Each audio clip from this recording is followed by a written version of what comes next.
My name is Arlen Gullickson, as Dave just said. I'm a bit nervous because Dave is my program officer, and so I have to worry about that a little bit. And I have a member of my NVC here listening, so NVC is the National Visitation Committee. If you get enough money from NSF, they want you to have an advisory committee to evaluate, advise, and advocate for you. And Dennis Faber is a member of that committee at the current time and is here as well.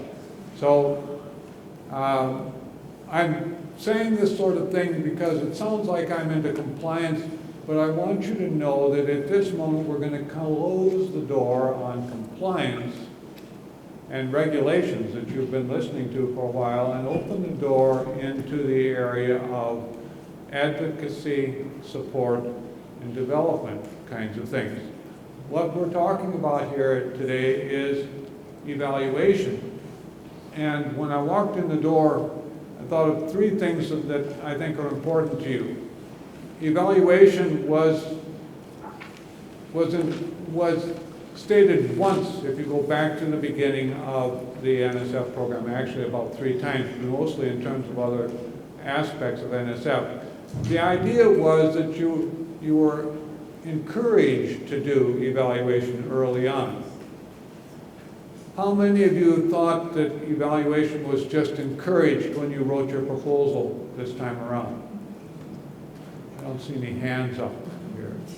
Now, would expectation would be a better statement? How many of you thought evaluation was expected of your project when you wrote that proposal?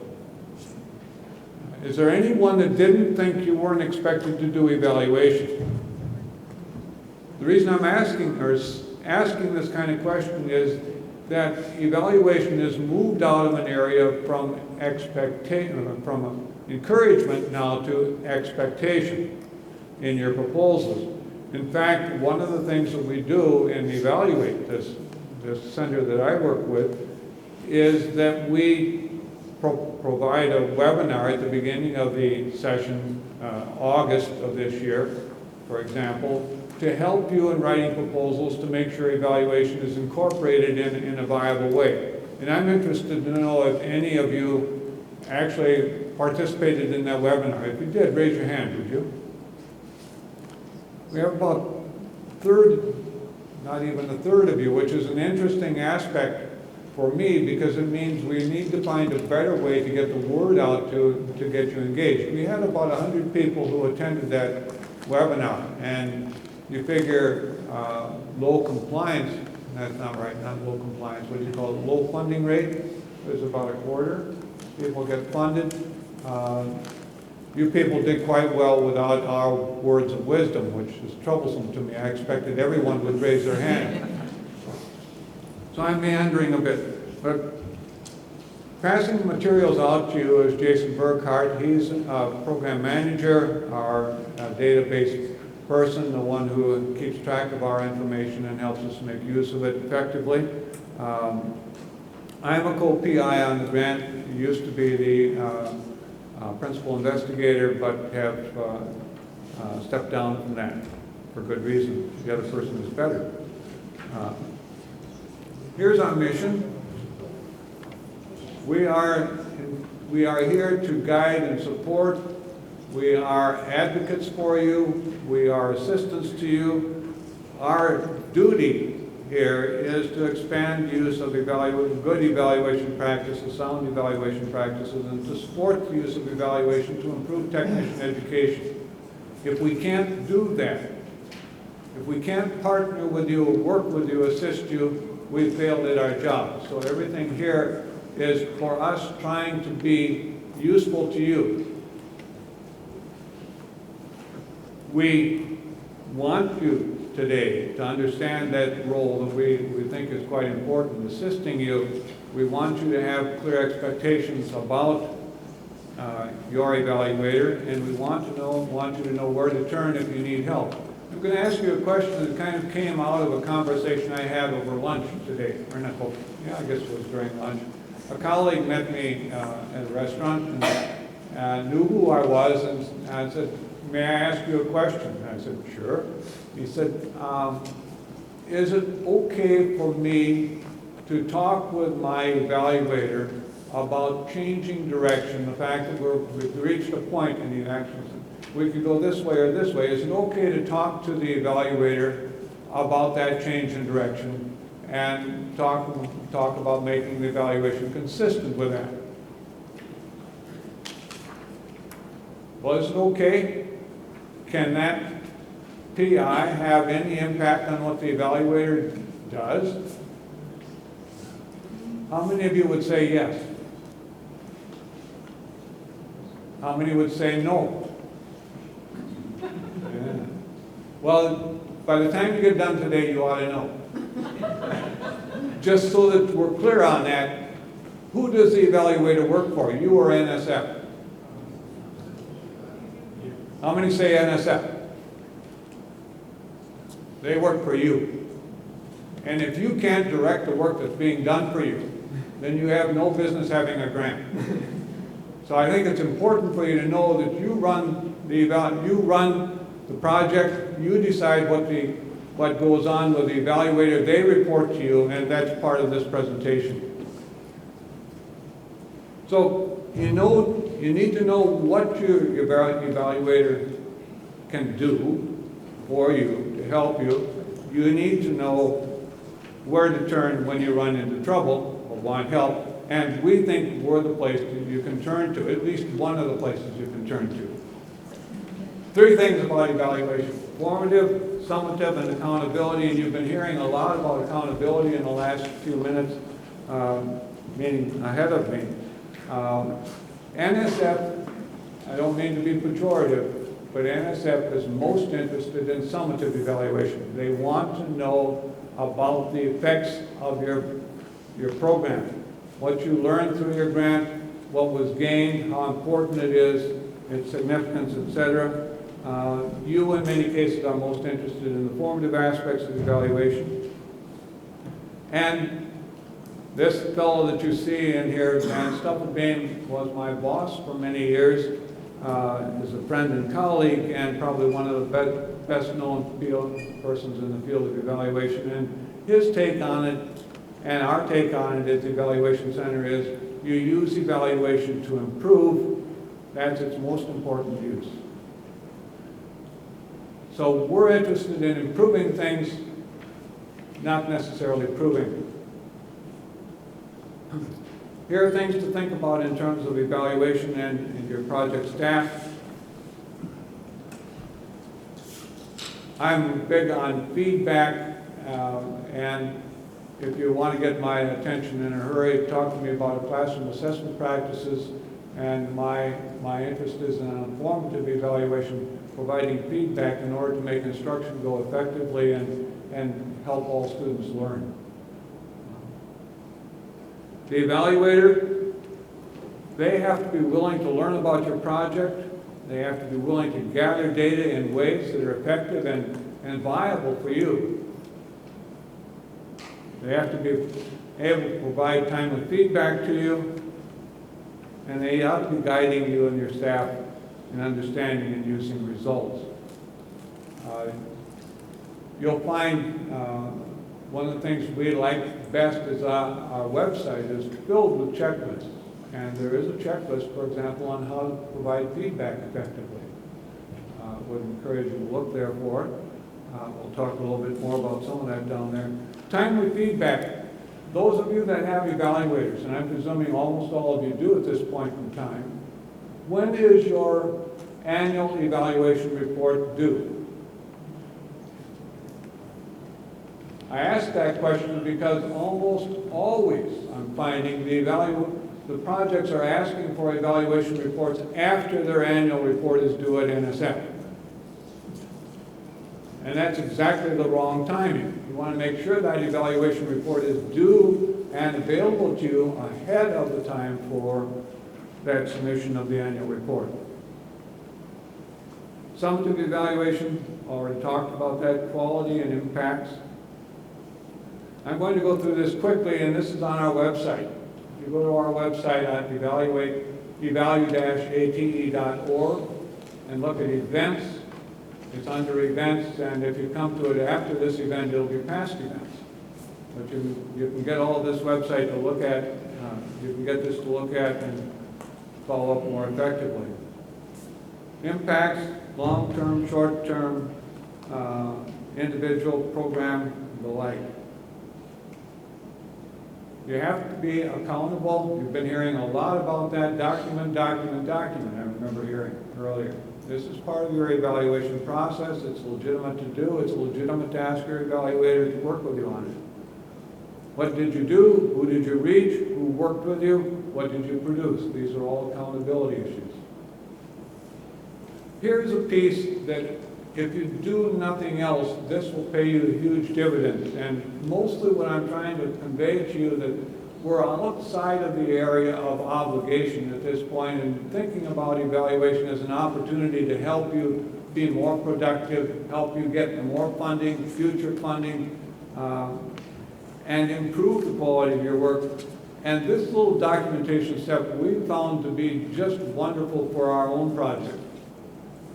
Our advisory committee, the National Visiting Committee, encouraged our use of this, and we find it wonderful. If you have someone just building this little gem of Project Vita and updating it as you go through things on a regular basis, put it on your website, it adds to your accountability and it makes your life so much easier and better.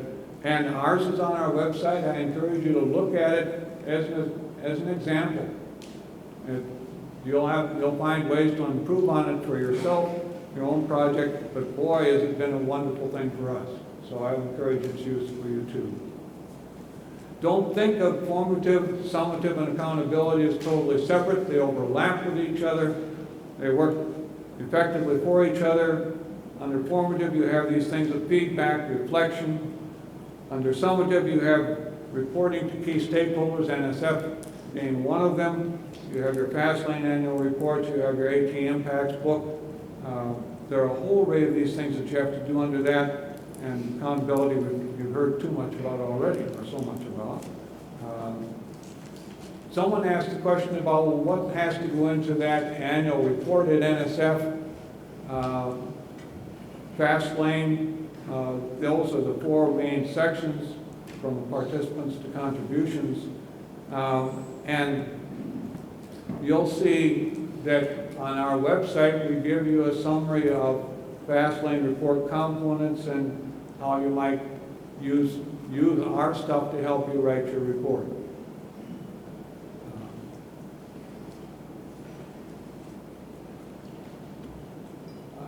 How many of you are familiar with the impacts books? Have they talked about that already? Okay, well it's an interesting thing. Keep your ears open on that, because I think you'll want to gather evaluative information that can be applied to and put into that. Just leave it at that. When you seek additional funding, if you like this work with NSF well enough that you want to come back and ask for additional funding to do more work, evaluation helps you find nuances, things that you didn't think about before. It helps you substantiate the effects that you've had. And frankly, I think it's near impossible, based on feedback we've had from other program officers, to get funding a second time around unless you can show that you did something effectively the first time around. So your evaluation should be helping you to build evidence, a case of the quality and effectiveness of your work the first time around. If you're looking for an evaluator, if you're trying to decide what's appropriate for an evaluator, how should you engage with the evaluation work? As I said to the gentleman at lunchtime today, these kinds of questions crop up all the time, and if you don't know what's ethical and what's unethical, what's right, what's wrong, get your hands on the Joint Committee Standards. Get your hands on the American Evaluation Association Guiding Principles. Get your hands on the Canadian side of things, because all of these are good guidelines. They will help you work your way through and answer questions about such things as conflict of interest. One of the biggest bugaboos we have in all of our project work, I think, is conflict of interest. Everybody has conflicts in one way or another. How do you work your way through it and do this effectively? How do you make sure that your evaluator doesn't have a conflict of interest? Well, frankly, there's no evaluator that doesn't have a conflict of interest. Once they get the contract, what's their primary concern? The second contract. They are always looking for future funding, so they want to tell you what you want to hear. Well, what you want to hear may not be important. That may not be the most important thing for you to hear. It's what you don't want to hear that may make the difference toward you're getting funded in the future and they're getting funded. So helping to bridge those gaps of things like conflict of interest, what's proper, what's improper, and the like, come through these kinds of standards and guidelines to help you.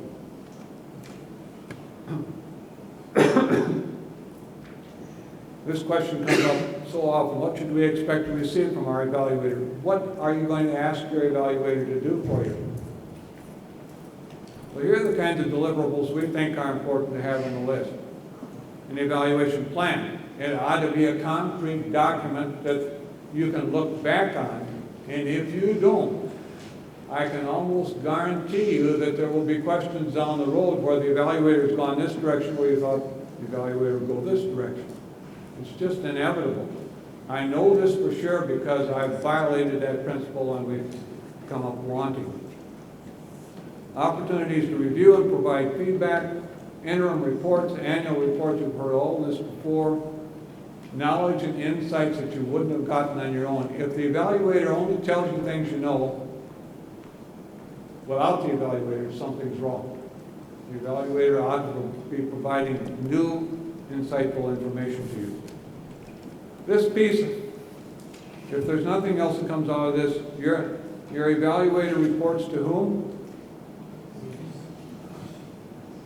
To PI, which I presume in most cases here is you. And you report the evaluation information to whom?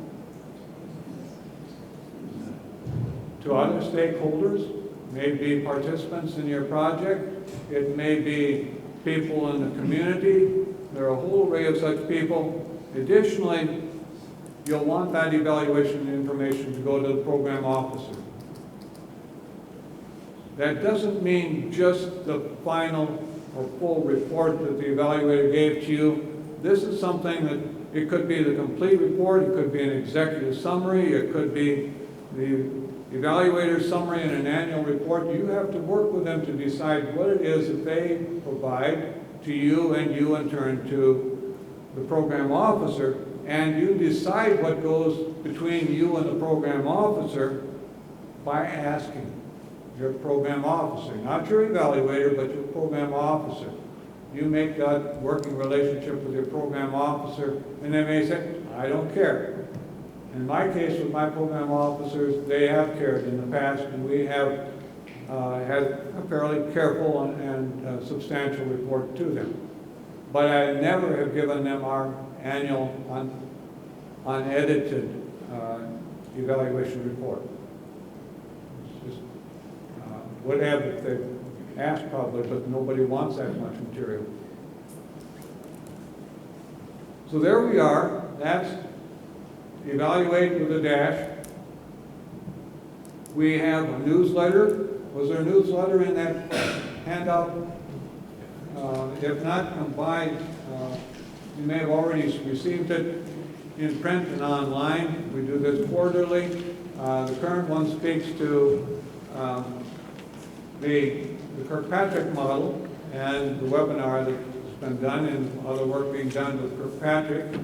And I think you'll find them interesting. Always questions from the field, always trying to answer and work with PIs. A good share of what's in the newsletter is from PIs like yourself or evaluators working with you. That reminds me. On the table, a salmon-colored sheet. Sorry, I can't break my train of thought in here. That salmon-colored sheet asks for the name of your evaluator. We want to be able to assist you and your evaluator, and one of the most direct routes is to go directly to your evaluator. So if you have the name of your evaluator and an email address so that we can reach them, we would really appreciate it. That was that second thing that I couldn't remember. newsletters. We have a resource library, checklists for you, other materials. In fact, I would guess well over 100 to 200 different documents that are organized in a variety of ways in the resource library to assist you. You can search in a variety of ways, as noted there. There's a directory of evaluators. If you don't have an evaluator yet, you'll need to get one quickly, I think. And if you don't know how to go about it, give us a call or check our directory of evaluators. You can search by region, you can search by discipline, you can search by project type, and we make no warranties or guarantees about evaluators, but it gives you a starting point. We've talked a bit about the survey form. That's also on the website. You can check there and get information about frequently asked questions, reports that we've drawn from those reports. And we do, 6 times a year, we do webinars. And we've had, I think, really good success with them. Lots of interest, lots of participation. We encourage you to be involved. If you can't be there at the time of that, interesting to me, there's almost as much, and sometimes even greater use of the webinars after the fact. You can come to our website, look up past webinars, and there are a couple dozen of them there for you to look at. The next one, the 28th of November. Put it on your calendar. We hope to see you there.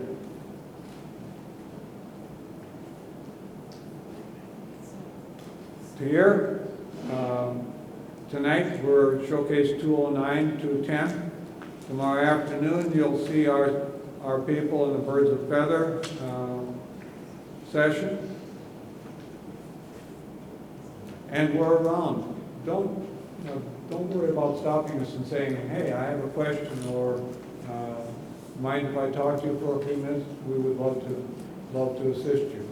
Here and other places.